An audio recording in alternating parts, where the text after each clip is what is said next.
physically got in a fist fight with them and threw them out of my backyard. Not just something with fentanyl on it, and then there's going to be a real problem on everyone's hands. Theft, fights. What can the residents do in these situations? Security cameras going off all throughout the night. If you would have a clarification of what mutual combat is. They run around, they crap in our yards, they pee on our front porch. For the new jail to open, it's probably going to be October, November is what I'm told. Mutual combat off also.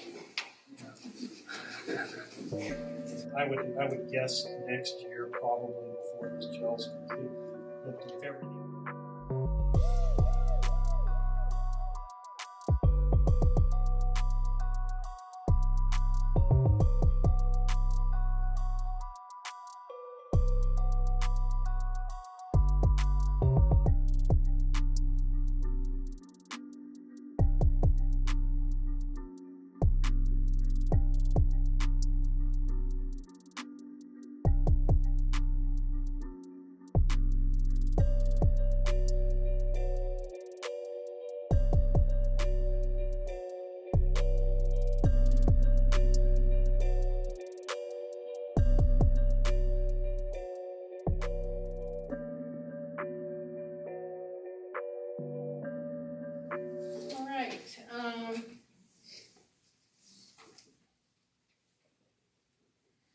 Are there any agenda changes?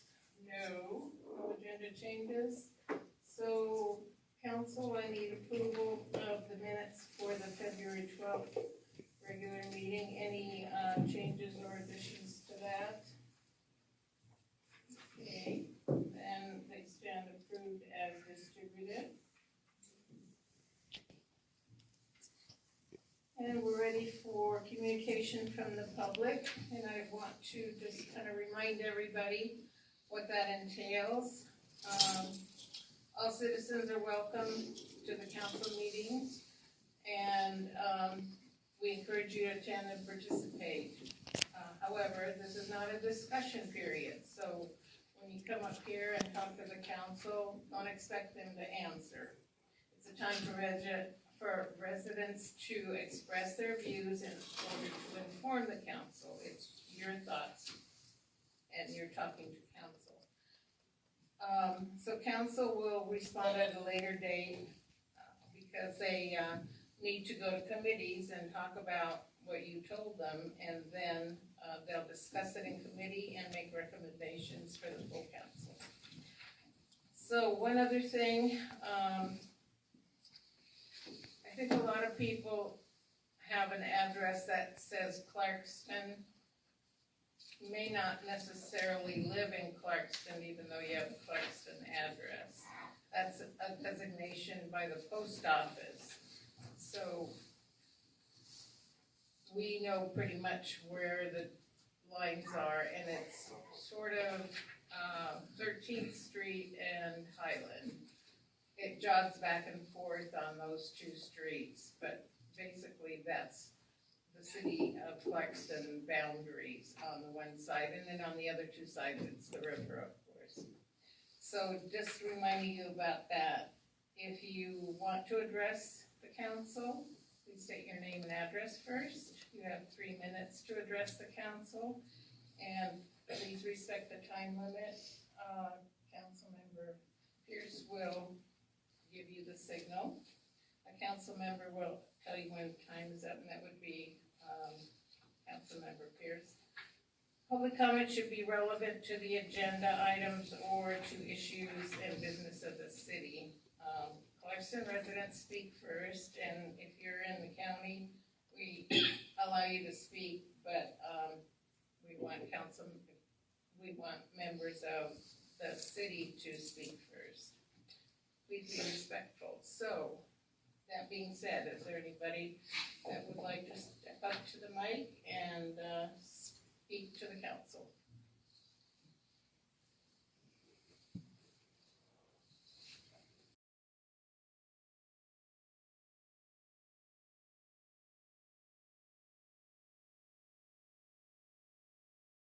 And we'd like to talk about this homeless situation that we're having.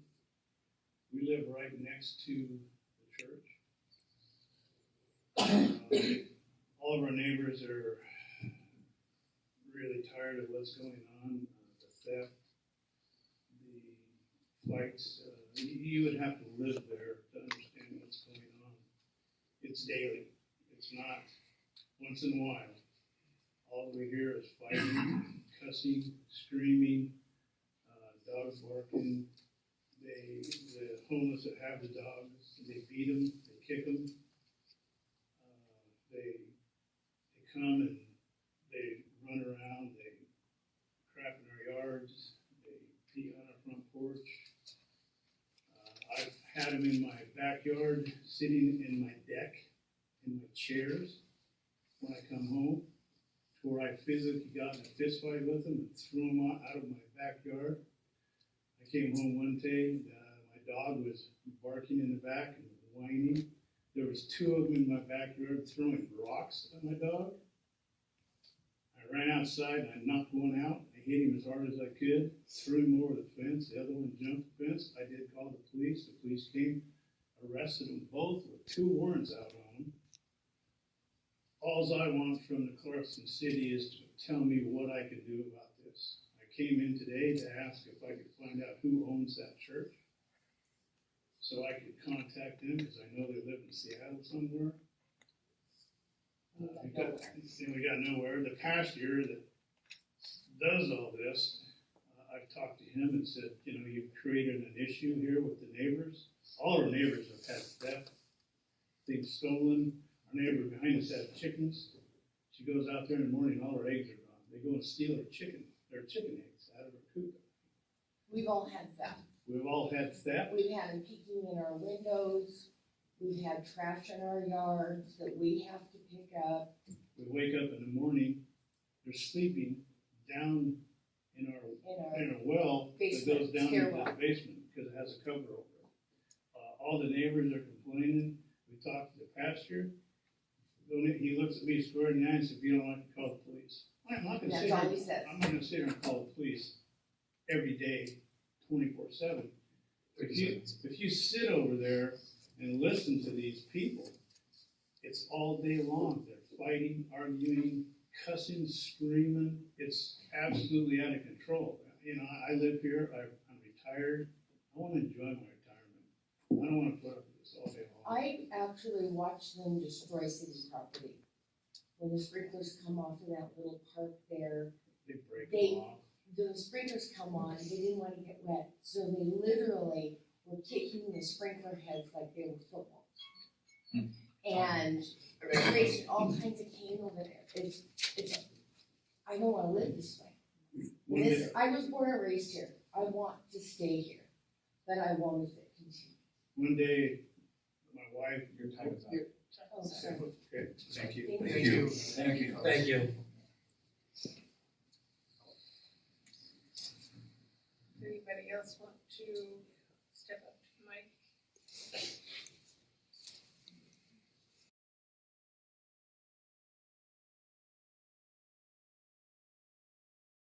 Live right over by them. Although I've never met you guys, I know exactly what they're going through.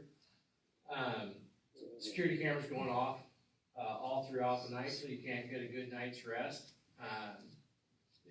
Constantly having to pull your pistol out and chase them away from your property.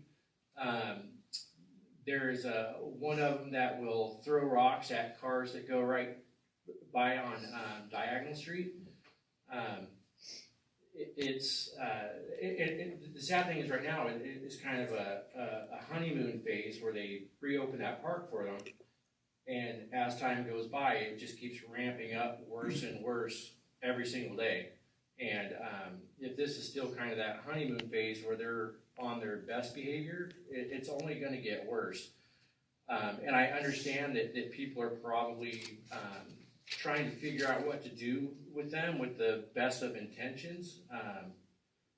Having them right next to the school, especially, they're openly using drugs. You can see them smoking off their little foil sheets during the day.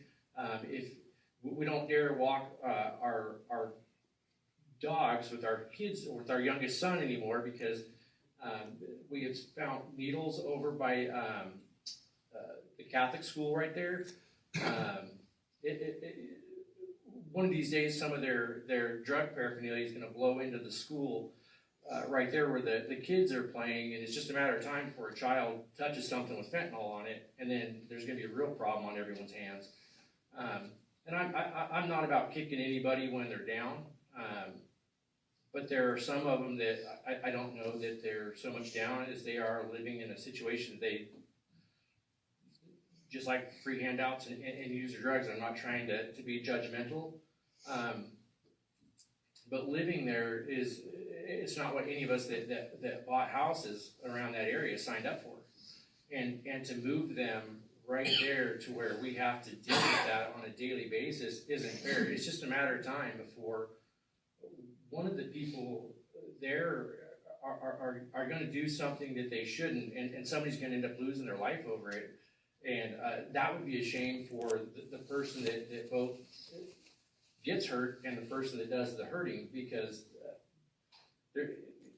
I call the police almost every day, and I apologize to them every time I call, because I don't want to make their job harder, and I know they have a tough job, but having to deal with this and see it go on every day, and like I said, every day it just ramps up more and more, and it gets worse and worse, and it just builds with more and more people.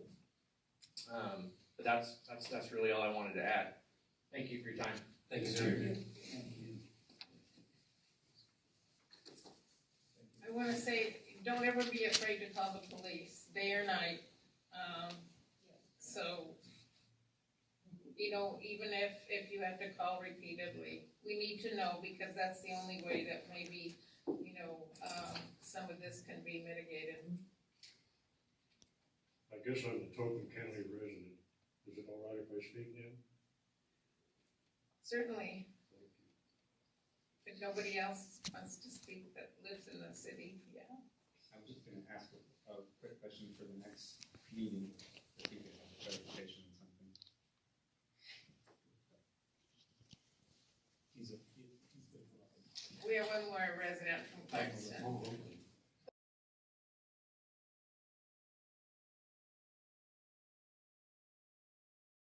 I was wondering if we can have like a clarification on what can the residents do in these situations.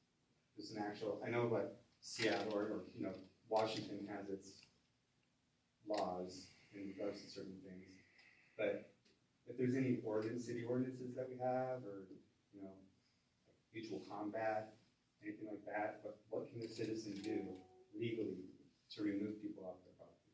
I've gotten machetes pulled on me. Like, I've gotten to fight these people on my property. So that's what I was asking. Can we cover that? We have talked before, we know each other, and I can talk to you again after the meeting. I was wondering more like the city attorney, Yeah, I'm sure she'll be. if you would have a clarification on what mutual combat is and what it entails. Like if somebody's on your property, I know like Idaho, you can't physically remove them off the property. In Washington, you can't. Or I think you can. What I'd like to do is just give you my card, and if we can speak about this directly, so that I can have an answer prepared for you that is. For the next meeting. Yeah, that's cool. I'll give you my card then.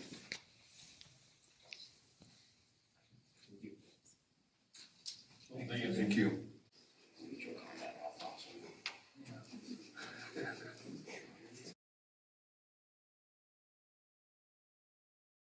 Appreciate you letting me talk to you today. As our county attempts to deal with what has been termed a homeless crisis, we all know that it's much more than that. It's fueled by economic distress, an ever-growing drug addiction problem, and all manner of societal dropouts.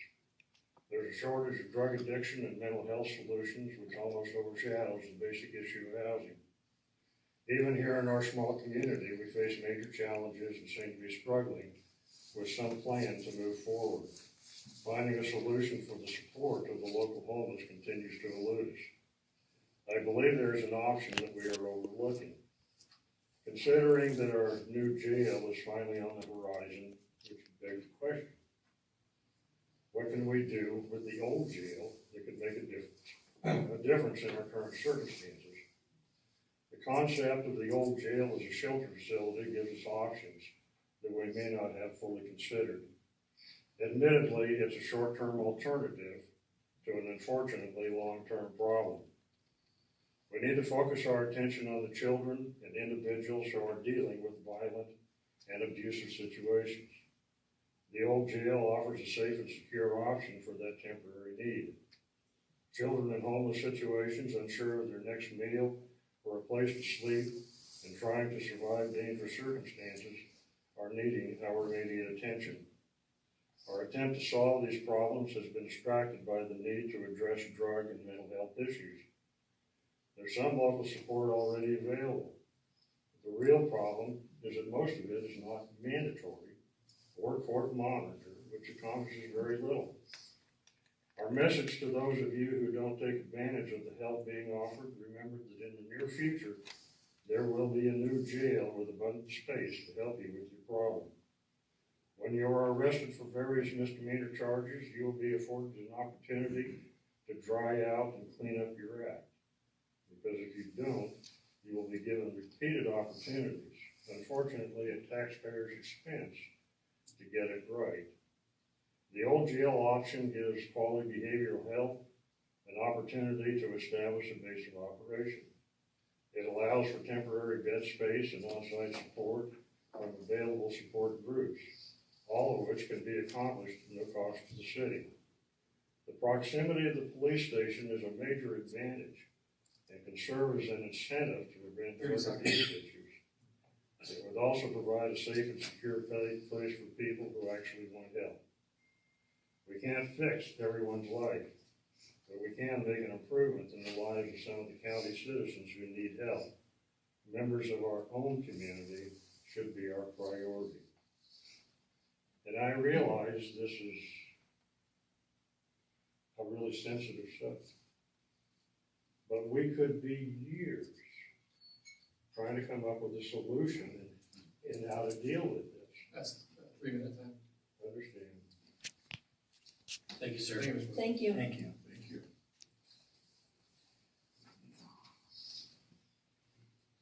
Okay, is there anybody else for public comment? Not, we'll move on.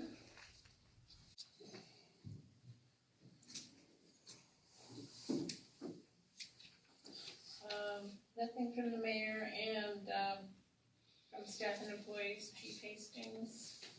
Do you have an update for council?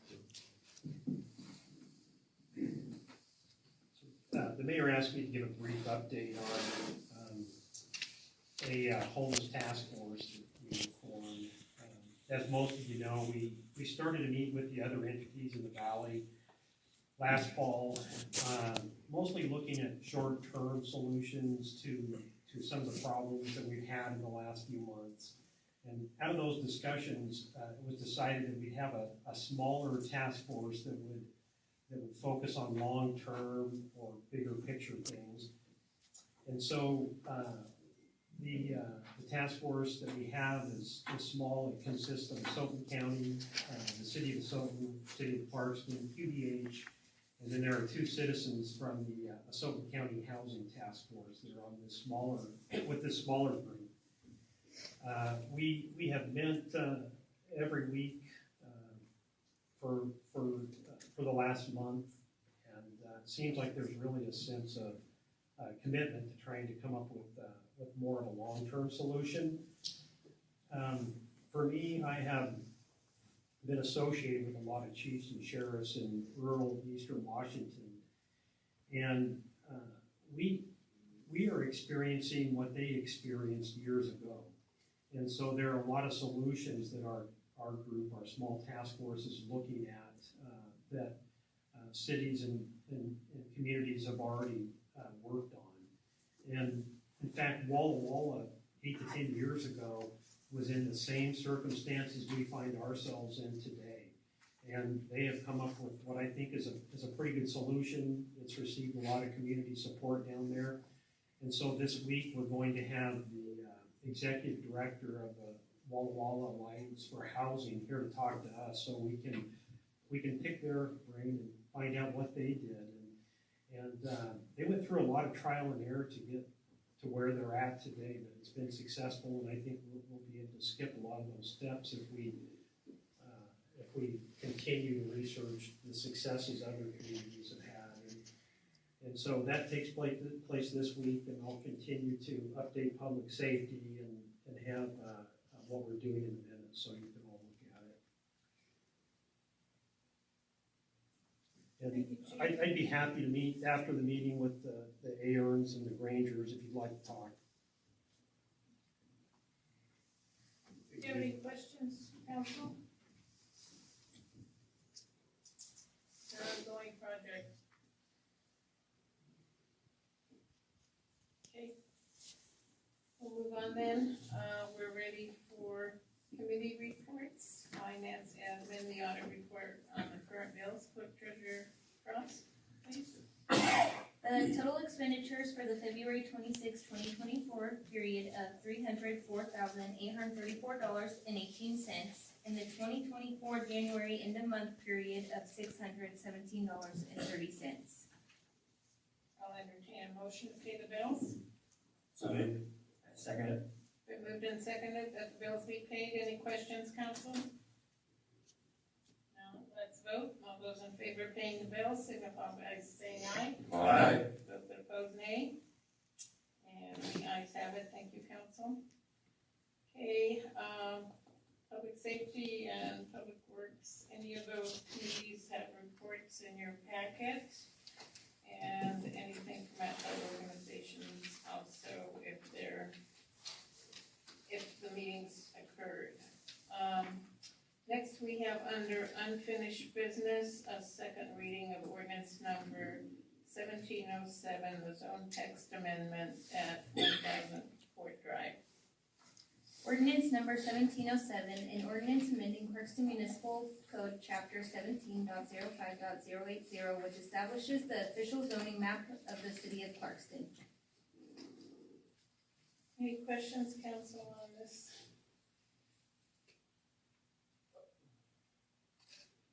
No questions? Okay, then I'll entertain a motion to approve ordinance number 1707, the zone text amendment for 1000 Fort Drive. I vote to approve ordinance number 1707. Is there a second? I second it. Okay, it's been moved and seconded that ordinance number 1707, the zone text amendment be approved. So now I have a question.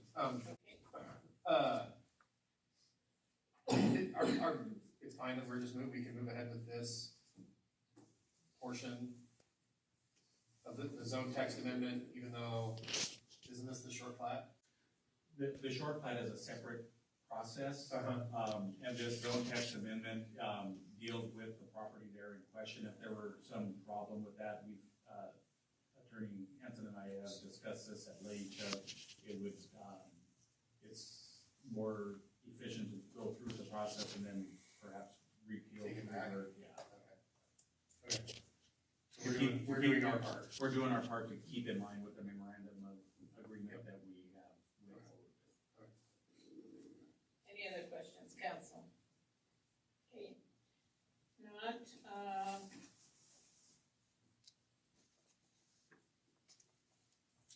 let's vote. All those in favor of passing ordinance number 1707, the zone text amendment for 1000 Fort Drive, signify by saying aye. Aye. Those that oppose, nay. And the ayes have it. Thank you. Next, we have the consent agenda, and I'll entertain a motion to approve the consent agenda. So moved. Second. Been moved and seconded that the consent agenda be approved. All those in favor signify by saying aye. Aye. Those that oppose, nay. And the ayes have it. Thank you, council. We have no new business, so we're ready for council comments. Any council comments? I feel for you guys. For you guys living over by Foster, I feel for you guys. I live over by Grantham, where you had the problem back around, October, November. I got 4 small children. It's a pickle that what we have to put up with and what the, courts decided that that the cities must do. It absolutely sucks. I mean, you guys you're in retirement, you should be enjoying it, watching reruns of something silly and you got kids, there's, 5 kids. It's starting to look like Portland waterfront now, and I feel for you guys a lot. And right now we're struggling trying to take care of it. You got that church that's creating a mess of things, and hopefully we can get through it and have something to take care of. I mean, I'm in talks with the attorney on what are possibilities as well. If there's a way to snap my fingers and send them to Seattle, I would. You're welcome. Anyone else? Yeah, one question, and this has to do with, Mr. Worley's comment on the jail. What is our timeline on the new jail? For the new jail to open, it's probably gonna be October, November is what I'm told. But it might not open, immediately. There could be some use of this jail for a while in the new jail. And I would guess next year, probably before this jail's completely empty, if everything goes according to plan. Does that sound right? Pretty close. Okay. So probably next year. Okay, thank you. Anyone else from council comments? Okay, if not, then questions from the press? No. Okay, we have no executive session, so there being no further business before the council, I mandate this council be adjourned.